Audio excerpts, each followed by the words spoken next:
মাগরিবের পরে কারোর সঙ্গে কথা না বলে এই দোয়াটি 7 বার পরে আল্লাহ তাআলার কাছে যা চাইবেন আল্লাহ আপনাকে তাই দান করবে। অভাবে আছেন, ঋণগ্রস্ত আছেন, মাথায় টেনশন, ঋণের বোঝা, বাড়িতে থাকতে পারতেছেন না, আল্লাহ সব আপনার পেরেশানি দূর করে দেবে ইনশাআল্লাহ। যদি আপনি আমলটি করতে পারেন, আমল মানুষের জীবন বদলিয়ে দেয়, আমল মানুষের জীবনকে পরিবর্তন করে দেয়। আল্লাহ তাআলা আপনার সব দোয়া কবুল করে নেবেন ইনশাআল্লাহ।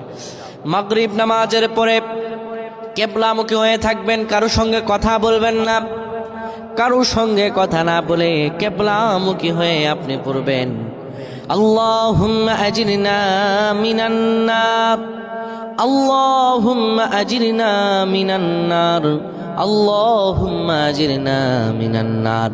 যদি এটি আপনি মাগরিব নামাজের পরে কারোর সঙ্গে কথা না বলে পড়ে 7 বার পরে দুটি হাত তুলে আল্লাহর কাছে দোয়া করেন, আল্লাহ জাহান্নামের আগুন থেকেও বাঁচাবেন এবং আল্লাহ আপনার সব দোয়াগুলো কবুল আর মঞ্জুর করে নেবেন। আল্লাহুম্মা আমিন।